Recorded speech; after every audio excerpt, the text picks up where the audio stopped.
오늘 함께해 주실 5분 소개하도록 하겠습니다. 양무진 부산대학원 대학교 교수, 박원석 전 정의당 의원, 김주혜 변호사, 김병민 경희대 교수, 그리고 장혜찬 시사평론가 이 자리에 나와 있습니다. 안녕하십니까? 안녕하세요. 안녕하십니까? 발표한다, 곧 한다 예고만 됐던 역사상 최초의 미북 정상회담 드디어 확정이 됐죠. 6월 10일 싱가포르입니다. 제일 기대가 된다, 큰 성공 거둘 거라고 트럼프 대통령이 이야기를 계속 하던데요. 많은 분들이 판문점도 좀 기대를 하신 분들도 있었을 텐데 왜 싱가포르로 두 나라가 정했을까요? 한 3가지 정도 분석을 할 수 있습니다. 첫 네. 번째는 아마 그 안전성, 지금 이제 여기 그 싱가포르에서 국제적인 회의뿐만 아니고 네. 정상회담 많은 경험이 있지 않습니까? 또 그리고 그렇죠. 거기에는 국민들 질서가 상당히 좋고 네. 경호가 상당히 좋지요. 그다음 이제 펠리스. 뭐 예를 들어 가지고 이것이 세계 회담되기 때문에 네. 언론인들 상당히 접근하기 편리하지 않겠습니까? 아, 네. 그리고 세 번째는 좀 중립성입니다. 여기 지금 이제 미국도 거기에는 안보 관할에 대해서는 이제 이 미군들 관할 주로 할 수 있고, 그다음에 이제 북한도 그게 대사관 개설도 있고, 특히나 네. 싱가포르하고 무비자 이렇게 입국 대상돼 있죠. 그런 측면에서 있고, 그러나 마지막 하나 있어가지고 상징성이 상당히 중요한데 네. 과연 이런 그 북미 정상회담에서 싱가포르가 상징성이 얼마나 있느냐, 여기에 대해서는 저는 퀘스천입니다. 왜요? 도대체 상징성을 찾을 수 있는 길이 없더라고요. 어쨌든 서로가 미국 측에서는 편하고 북한 측은 대사관이 있으니까 아무래도 조금 더 싱가포르가 거리가 좁혀질 수 있다라고 생각해서 낙점한 게 아니냐라고, 그러니까 밍밍한 거죠. 사실 판문점이나 평양 가는 것보다는요. 그런데 어떻습니까? 트럼프 대통령 마음속에 그동안 저희가 좀 들어가 보면 아니 판문점 행도 굉장히 좋을 것 같다라는 취지로 얘기해서 트럼프 대통령 마음속엔 판문점이 없었던 건가요? 아니면 컸었던 건가요? 아마 이 처음에 이 북미 정상회담 이렇게 운운할 때 아마 네. 우리 측에서는 판문점을 강력히 제한한 것으로 이렇게 알려지고 있습니다. 네. 그럼에도 불구하고 이 백악관의 참모들, 네. 참모들은 이런 그 한반도 내에서 하는 것에 대해서 상당히 좀 부정적인. 다시 말해서 결국은 한반도에서 판문점 아니면 평양을 이렇게 평양에 대해서 부정적인. 특히나 혹시 판문점 또는 평양에서 네.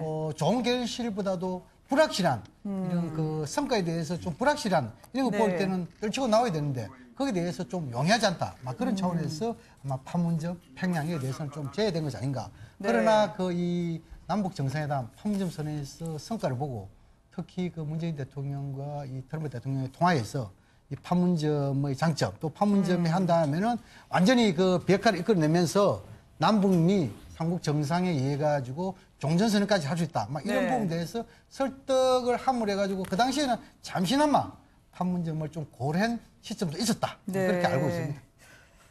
청와대에 문재인 대통령에게 트럼프 대통령이 전화를 해서 미안하지만 판문점 못 가게 됐다라고 위로를 했던 것 같아요. 그런데 저희는 몰라서 그랬지. 오늘 청와대에서 전했던 뒷이야기 들어보니까 세계 곳곳을 돌았더라고요. 멀리 돌아서 제네바도 한번 갔고요. 인천 송도까지 거론됐다고 하지 않습니까? 네, 인천 송도에 관한 얘기는 이 문재인 대통령과 트럼프 대통령 통화 과정에서 이야기가 좀 나왔다고 합니다.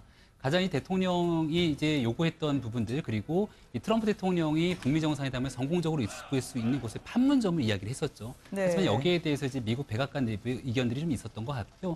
송도도 그 통화 과정 속에서 굉장히 좋은 도시 중에 하나로 볼 수가 있는 거죠. 사실 한반도에서 북미 정상회담이 이뤄지게 되면은 지난번 4월 27일 남북 정상회담에서 나왔던 성과 중에 하나가 올해 안에 종전선언하고 평화협정을 맺겠다는 것 아닙니까? 네. 그렇다면 북미 정상회담에서 비핵화에 대한 문제가 잘 풀리게 되면 바로 이어서 판문점 등지에서 여기에 대한 남북미가 회담을 거쳐서 종전선언할 수 있기 때문에 한반도 대한민국은 그런 걸 원했겠지만 사실 미국 입장에서는 여기에 대해서 또 다른 선택을 하게 된 것 같습니다. 네. 무엇보다도 주인공은 우리다라고 미국 측에서 생각을 하지 않았을까 싶어요. 그래서 싱가포르를 선택하자라고 돌아섰던 것 같은데, 자, 그럼 이제는 김정은 위원장이 싱가포르로 가야 되지 않겠습니까? 그런데 어떻게 갈까요? 전용기로 갈 수밖에 없을 것 같은데, 그래서 예행연수차, 중국에 처음으로 김정은 위원장이 그걸 타고 간 건지요? 나흘 전에 그 비행기 모습 잠깐 보시도록 하겠습니다. 18년 5월 7일 오전 전용기를 타시고 중국의 대련시를 향하여 평양을 출발하셨습니다. 현지 시간으로 낮 12시 경야는 최고령도 자동직에서 타신 전용기가 대련 국제 비행장에 착륙했습니다. 경야는 최고령도자 김정은 동지께서는 8일 오후 체류 일정을 마치시고 전용기로 대련을 출발하셨습니다.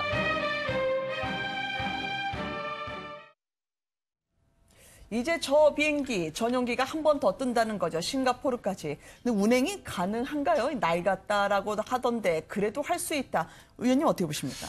저 비행기가 60년대에 제작된 소련제 비행기지 않습니까? 네. 지금은 단종이 됐다고 하는데 이론적으로는 1만 킬로미터 정도 비행거리를 할 수 있다 그래요. 네. 그런데 실제 4천 킬로미터 이상도 가본 적이 없는 그런 상황이어서 과연 이제 무사히 싱가포르까지 도착할 수 있을지 의문이 제기되고 있기도 하고 그래서 나온 여러 가지 이제 대안적인 관측들도 나옵니다. 그러니까 네. 중국 남부를 한번 경유해서 네. 급유도 받고 점검도 하고 그렇게 가지 않겠냐.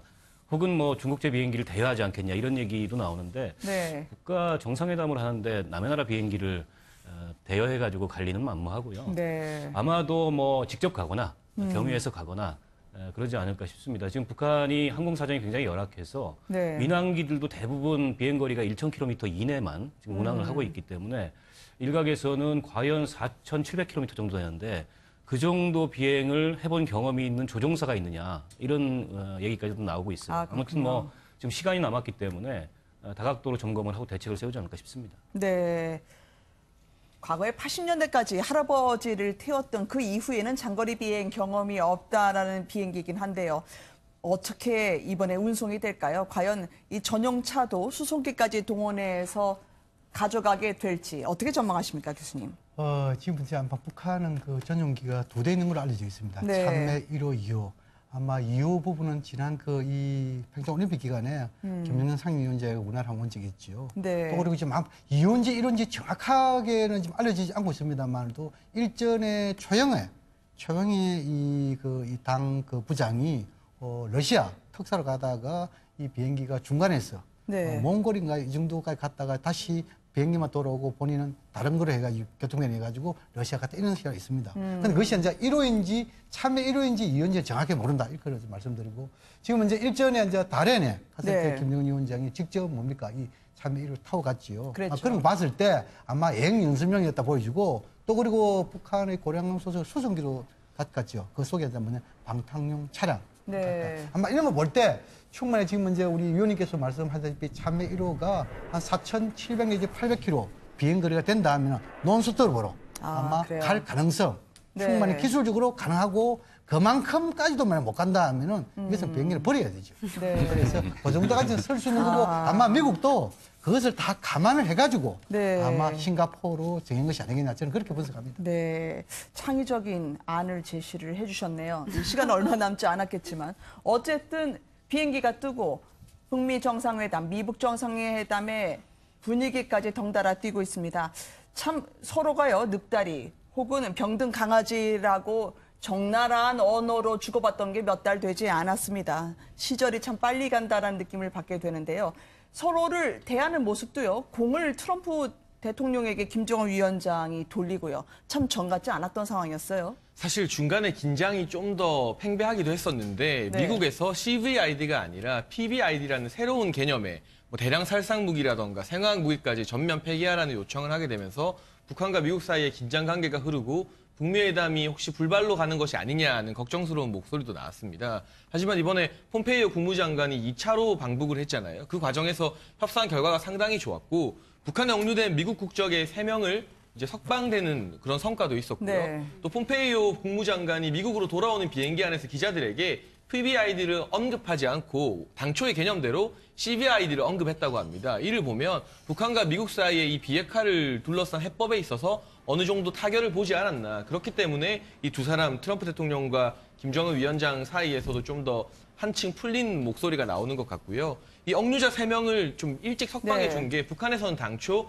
이들을 석방해 주는 대가로 평양에서 정상회담 개최하기를 원한다는 관측이 있었는데 결국 평양에서 개최하지 않고 싱가포르라는 제3국에서 개최가 확정된 상황에도 불구하고 억류자 3명을 북한이 예정대로 풀어줬다는 것은 북한 측에서도 미국과 어떤 협상을 하기 위해서 좀 부드러운 분위기를 만들기 위해 상당히 공을 들이고 있다, 애를 쓰고 있다 이렇게 해석을 해도 될 것 같습니다. 적어도 저 두 리더는요, 이 긴장을 한껏 고조시켰다가 막판에 생중계처럼 한 방을 터트리는 데는 일가견이 있는 사람들 같습니다. 이 직감과 파격의 코드도 서로 비슷한 것 같기도 하고요.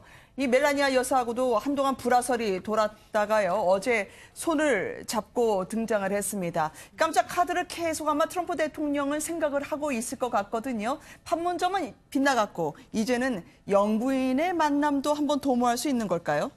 그래서 이제 지금 이제 우리가 쉽게 말해가지고 김정은 위원장이 최근의 언행을 보면은 네. 좀 승부사의 기질이 있다. 또 그리고 지금 철저하게 많은 준비를 해온 스타일이다. 네. 이 남북 정상회담 또 그리고 북중 정상회담 보면은 상대방을 상당히 편안하게 하고 아. 또 논리적으로 정연하게 하고 그런 거 보이지 않습니까? 네. 그런 측면에서 이번에 북미 정상회담도 상당히 준비해 온다. 다시 말해서 아. 트럼프 대통령이 지금까지 한 70한 몇 년 동안에 뭐 해외를 많이 다녔겠죠. 네. 그러나 그 준비 안 하고 야보고에 그냥 왔다 하기에는 큰 코 다칠 가능성이 있다. 이런 생각이 들고요. 그렇습니까? 그다음 지금 이제 어차피 김정은 위원장 입장을 봤을 때는 이렇게 관계 개선을 하는 것은 정상국가의 정상인 지도사상 이것을 부각시키는 차원이기 때문에 네. 아마 이 이설주 여사 동행해가지고 싱가포르 가능성이 높다라고 한다면 자연스럽게 이 트럼프 대통령도 부부 네. 동행이 되겠죠. 그렇다면 자연적으로 이 양측의 부부 동행 소장에서 뭐 예를 들어가지고 상걸리아 여기에서 일종의 뭡니까? 이 회담을 한다면은 네. 여기 오설글도 있지 않습니까? 아, 지금까지는 이런 뭐 이 도보다리처럼요. 도보다리의 벤치회담 네. 또 그리고 지금 이제 다른 해안가의 이런 벤치 여기 대해서는 두 사람 네. 이렇게 있었지만도 뭐 여기 되면 앉아 뭐냐면 통역관과 부부 간의 일종의 산책 비슷한 이야기도 오가지 않을까 네. 조심스럽게 전망해 볼 수 있습니다. 그러게요. 이 특히 한반도에 김정수 여사하고도 산책 경험이 있었고 트럼프 대통령으로서는 어쨌든 한반도 전체의 비핵화라고 얘기하면서요. 이 비핵화 기준을 다소 북한과 절충하면서 낮춘 게 아니냐라는 전망도 나오고 있었는데요. 김정은 위원장이 워낙 치밀하게 준비한다는 게 곳곳에서 노출이 됐기 때문에 리설주 여사의 이 퍼스트 레이디의 행보로서 지금 처음이 아니잖아요. 중국 펑리리안 여사를 상대로 했었고 이번에도 어떤 카드를 준비할지 궁금합니다. 네, 근데 저는 좀 교수님이랑 다른 생각인데요. 이제 이번 회담 같은 경우에는 어떤 이렇게 전쟁 중인 두 국가가 제3의 중립지대에서 만나는 그런 모양새를 취하고 있습니다. 뭐 얄타 회담이나 몰타 회담 이렇게 좀 비슷하죠. 이제 그렇다 보니까 이제 정작 좀 중요한 이야기를 하기에는 약간 퍼스트 레이디를 동반하는 것은 좀 무리가 있지 않을까 이런 생각이 네. 좀 들고요. 또 남북 정상회담에서도 어차피 중요한 이야기 할 때는 일단 양 정상 간만 이야기를 하고 그다음에 뒤늦게 만찬에서야 이제 퍼스트 레이디들이 등장을 했잖아요. 이제 그렇기 때문에 이번에 과연 이 멜라니아 여사와 리설주 여사가 조우를 하게 되냐? 저는 그보다는 오히려 실무형인 이방카와 김여정 부부장이 조우를 하게 될 가능성이 더 높지 않나 개인적으로 그렇게 생각합니다. 네. 그런데 말이죠. 이 트럼프, 김정은 위원장 두 분 다 텔레비전을 되게 좋아하시는 분이어가지고요. 어떤 게 폭발력이 있을까라는 걸 굉장히 골몰하고 있을 것 같아요. 한번 변호사님 말씀대로 김여정까지 포함해서요. 어떤 라인업을 짤까요? 김정은 위원장이 말이죠. 제가 네.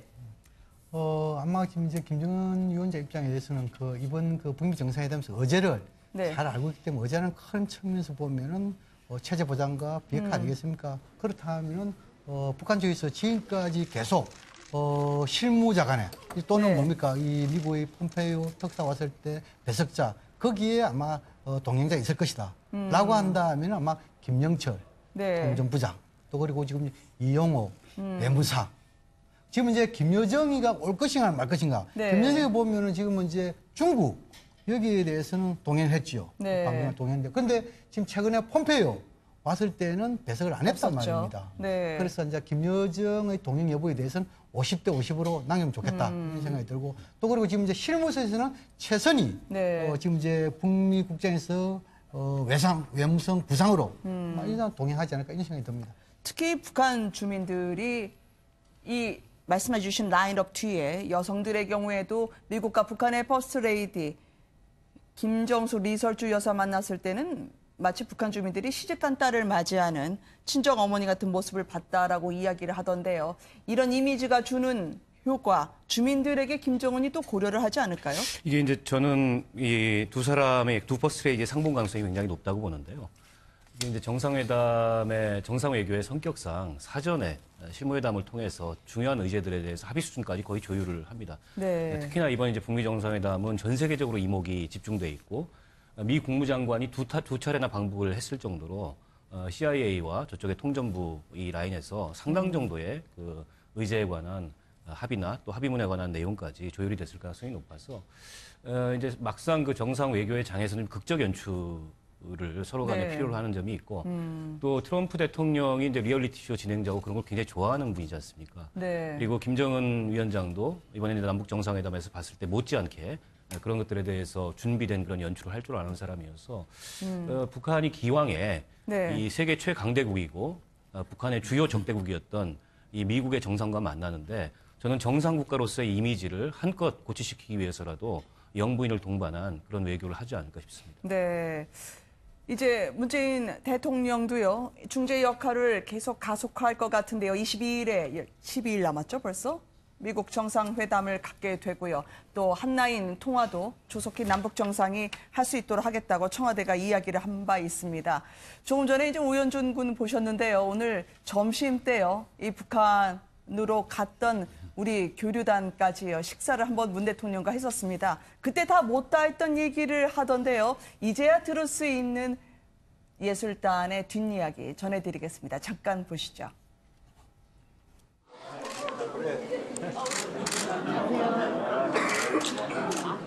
지난번에 우레인이 오셨습니다. 살면서가 그냥 아직도 기억이 생생하네요. 네, 한 번 더 찍겠습니다. 뭐 이렇게 좀 가까운 척 이렇게 한 번만 해주세요. 네, 네, 반갑습니다. 하나, 둘. 정말 고맙습니다. 정말 큰일 해주셨습니다. 오늘 이 자리는 여러분들께서 우리나라를 위해서 아주 중요한 역할을 해주셨기 때문에 나라가 여러분들께 그 감사로 점심을 한턱 쏘는 것으로 그렇게 받아들여 주시기 바랍니다. 오늘 한턱 잘 먹겠습니다. 감사해서 점심 한턱을 내고 싶었다. 그만큼 큰 도움이 됐던 모양이죠? 네, 맞습니다. 지난번에 있었던 평창 동계올림픽 기준으로 해서 북한에 있는 예술단이 내려왔고요. 대한민국에 있는 예술단이 답방 형태로서 평양에 방문하게 됐죠. 여기에 대해서 이제 봄이 온다라고 하는 주제를 가지고 공연을 굉장히 잘 만들었던 것 같고 네. 김정은 위원장은 또 이런 얘기 하지 않았습니까? 앞으로는 가을이 왔다라고 하는 공연들을 했으면 좋겠다라고 얘기를 했고요. 그러니까 이처럼 남북 관계가 굉장히 꽉 막혀 있던 상황에서 갑작스럽게 이 남북 관계를 굉장히 좋게 만들어주는 윤활유 같은 것을 결국 문화만한 것이 없다고 생각합니다. 네. 청와대에 있는 한 관계자가 그런 얘기를 했다고 하죠. 문화가 세상을 바꿀 수는 없지만 사람의 마음을 움직일 수 있다라고 얘기를 했던 것 같은데 실제로 이와 같은 대한민국의 예술단이 북한에 있는 사람들의 마음을 좀 움직이기도 했던 게 아닌가라는 생각이 들고요. 네. 저는 가장 인상적이었던 거 하나가 북한에 이 레드벨벳이 가서 공연을 하기도 했는데 네. 실제로 지금 북한 주민들이 레드벨벳의 노래를 또 따라 부르기도 한다라고 그래요? 얘기를 합니다. 그런 측면에서 바라봤을 때 네. 남북 관계가 어느 날 갑자기 순풍을 타고 지금 같은 관계로 발전하기 위해서는 저기저렇게 오찬을 가졌던 많은 예술단 우리 측 가수들의 공이 네. 어느 정도 인정이 됐다 이렇게 생각이 됩니다. 지금 오연준 군이요, 이 초등학교 학생인데 뒤늦게 털어놓는 게 내가 왜 거기 가서 노래를 불렀는지 몰랐다.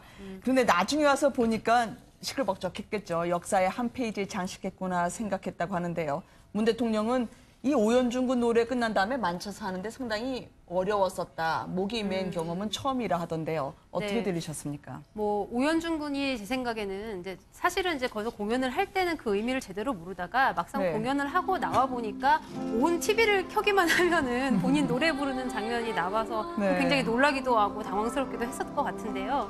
뭐 충분히 뭐 부모님이나 선생님으로부터 그 의미를 전해 들었을 것이고 이제 그러고 나니까 새삼스럽게 좀 그 장면이 굉장히 감격스럽게 다가오지 네. 않았을까 생각이 듭니다. 워낙 또 맑고 청아한 목소리를 갖고 있기 때문에 또 이제 문재인 대통령은 또 외손주도 있고 그다음에 친손주도 있는 그런 상황에서 아무래도 이제 이 어린아이에 대해서 굉장히 호감을 많이 갖고 있는 것으로 평소에 알려져 있습니다. 이제 그렇기 때문에 그런 맑은 어린아이의 모습을 보면서 내가 이 미래 세대를 위해서 오늘과 같은 이런 정상회담을 비롯한 한반도 평화를 정착시키기 위한 행보를 하고 있구나라는 마음에 약간 가슴이 울먹이지 않았을까 싶습니다. 네. 알고 보니까요. 그동안에 또 오늘 나왔던 얘기는 조용필 씨가 왜 현송월 단장 앞에서는 그렇게 부드러워졌을까? 만찬 중에도 불러 세우고 또 노래를 시키면 바로 또 즉석에서 노래를 해주는 가왕의 모습. 두 분 간에 좀 특별한 인연이 있었다고요? 그러니까 현성월 단장 같은 경우는 북한에서도 최고의 음악 엘리트 중 한 명인데요. 네. 알고 보니까 2005년에 조용필 씨가 북한에 가서 공연을 했을 때 그 당시 관객으로 조용필 씨의 공연을 본 사이였다고 합니다. 그러니까 우리가 박세리 선수를 보고 박세리 키즈들이 지금 여자 골프계를 장악하는 것처럼 네. 좀 과장을 붙여서 말하면 현성월 씨 같은 경우 이제 조용필 키즈라고도 할 수 있는데 조용필 공연을 보고 어떻게 보면 우리 좀 앞서가는 대한민국 어떤 문화나 음악에 대해서 더 관심을 가지고 이 북한 내의 어떤 관현악단장으로서 음악 엘리트로서 크는 그런 계기가 될 수 있을 것 같습니다. 그렇게 네. 현송월 단장도 사석인 자리에서도 조용필 씨만 보면 그렇게 가까이 다가가서 같이 노래를 청하고 하는 것 아니겠습니까? 2005년에 봤던 13년 전에 봤던 자신의 우상을 이렇게 문화 교류 이제는 동등한 위치에서 다시 만나기 때문에 훨씬 더 애틋하고 특별한 감정을 느끼는 것 같고요. 네. 이 문화 교류가 단순히 이 윗사람들끼리의 정치적으로만 남북 분위기를 좀 풀어내는 것이 아니라 지금 북한 주민들 같은 경우는 뭐 백지영 씨의 총 맞은 것처럼 이런 것들이 북한 단속반도 흥얼거릴 정도로 굉장히 히트친 노래라고 알려지지 않았습니까? 네. 이런 부분들이 주민들에게 퍼지면서 노래나 드라마만 퍼지는 게 아니라 그 문화를 통해서 대한민국의 어떤 현실, 잘 살고 있고 북한보다 훨씬 경제적으로 풍족하고 다양하고 새로운 문화들이 있는 현실을 북한 주민들이 자연스럽게 알기 때문에 그 네. 부분이 지금 또 김정은 위원장이 이 비핵화 국면에서 나오는데 어떤 충분히 큰 역할을 하지 않았나 그런 분석도 나옵니다. 네. 공연팀에게 감사 인사를 했던 문재인 대통령입니다. 이 매번 사진을 찍혔던 연예인분들이요. 오늘은 문 대통령과 인증샷에 잇따라 함께했던 그런 장면을 저희가 확인할 수 있었습니다. 어떻습니까? 이제 북한 주민들에게도요. 지금 미국과의 정상회담 그리고 예술단은 속속 생중계를 하듯이 북한 주민에게 북한이 틀었었는데요. 조용하거든요, 오늘. 어떤 걸 준비하고 있을까요? 언론에 대해서 상당히 개방적이었던 북한인데 말이죠. 지금까지 이제 이 북한은 그 핵에 대해서 정의 보고입니다. 네. 그런데 갑자기 이제 핵 경제 병정선 종료를 하고 사회주의 경제 건설 이렇게 했지 않습니까? 네. 그런 선상에서 이 남북 간의 대화, 네. 남북 정상회담 이것도 조심스럽게 아. 다시 말해서 주민들에게 먼저 셰프 조직을 해가지고 설득되고 나서 네. 설득 어느 정도 됐다 판단한 이후에 이것을 언론을 통해 공시가 했죠. 네. 지금 이제 북미 정상회담도 관련해 가지고 이것도 뭐냐면 처음에는 북미 대화라고 이야기했단 말입니다. 그래서 네. 어느 정도 이제 이 주민들에게 설득이 됐다 판단 속에서 북미 정상회담이라고 이름 썼지요. 그것은 결국 뭐냐면 북미 정상회담을 공식화해 가지고 결국은 북한 핵을 비핵화를 간다. 비핵화를 네. 가는 목적은 주민들의 생활 형상이 있다. 여기에 대해서 어느 정도 자신감을 갖고 그냥 그대로 공식적으로 네. 언론에 다 내보내고 있는 것이 아닌가 저는 그렇게 보입니다. 네. 어느 정도 자신감 그리고 경제에 대해서 내가 어필할 수 있는 지도자가 되겠다라는 각오를 한 것 같은데 아까 시진핑 주석을 봤었었는데요. 싱가포르 한번 가보지 그래 하고 시진핑 주석이 조언했을 가능성도 있을까요? 그렇습니다만 제가 지금 이제 최근에 이 북중 간에 네. 갑작스럽게 한 40여일 만에 두 차례 이렇게 정상회담 한 거 아닙니까? 그런 선상에서 봤을 때 시진핑 주석하고 어느 정도 친건강, 지금 이제 큰 틀에서는 혈맹관계 운영하겠죠. 네. 그런 상황에 봤을 때 시진핑 주석은 아마 자신이 이 대만 총통 있잖아요. 마중 네. 총통하고 회담한 경험, 싱가포르 그래서 소개하면서 가더라도 괜찮다. 내가 네. 보니 상당히 좋다. 예를 들어 김정일 위원장이 어차피 비핵화에 대해서 결단 내렸다 하면은 여기서 충분하게 정상국가의 정상적 지도 사상을 보여주는데 최적이다. 이렇게 해가지고 아마 네. 김정일 위원장에게 좀 안심을 시키는 그런 설득을 했을 것이다. 그렇게 추정해 볼 수 있습니다. 네. 이 모든 상황이 불과 한 달 안에 다 이뤄지지 않았겠습니까? 문재인 대통령이요. 지금 어제 그리고 오늘까지 이어졌던 그 1년 행사와 관련해서요. 춘추관에도 깜짝 방문을 네. 하고요. 네. 그리고 청와대에 인근 주민들을 초청을 해서 감사 인사를 전하던데요. 의원님은 어떻게 보셨습니까? 실은 그 1년 행사치고는 좀 조용하게 보낸 편이라고 네. 생각합니다. 별도의 행사를 네. 하지도 않았고 또 언론에는 이러저러하게 지난 1년을 평가하는 그런 분석들이 많이 실리긴 했지만 여당도 그렇고 정부도 그렇고 지금 또 이제 국회도 꽉 막혀 있는 상황이고 하다 보니까 비교적 조용한 1주년을 저는 보냈다고 생각을 하고요. 아, 그러세요. 그리고 워낙에 지금 집중해야 될 현안들이 굉장히 많지 않습니까? 더군다나 이 남북관계, 북미관계, 비핵화 문제 이런 중차대한 그런 그 현안들을 앞두고 있기 때문에 1주년 그 자체를 뭐 특별히 기념하거나 네. 떠들썩하게 보내거나 이러지는 않았던 것 같고요. 대통령이 거의 1년 만에 이제 춘추관을 직접 네. 방문을 했다고 하는데 춘추관에 이어서 또 저 작년 네, 보면요, 네. 의원님 친손자라면서요? 예, 그렇습니다. 친손자, 대통령 선거 유세 마지막 날 외손자를 안고 네. 사진 찍혔던 장면이었는데 이번에 이제 1주년을 맞아서 친손자를 불러서 청와대에서 인근 주민들을 초청해서 행사를 네. 가졌는데 제가 좀 한 가지 부탁드리고 싶은 거는 청와대 출입 기자들하고의 소통이 조금은 더 빈번했으면 좋겠다. 이게 미국 같은 경우에 보면 네.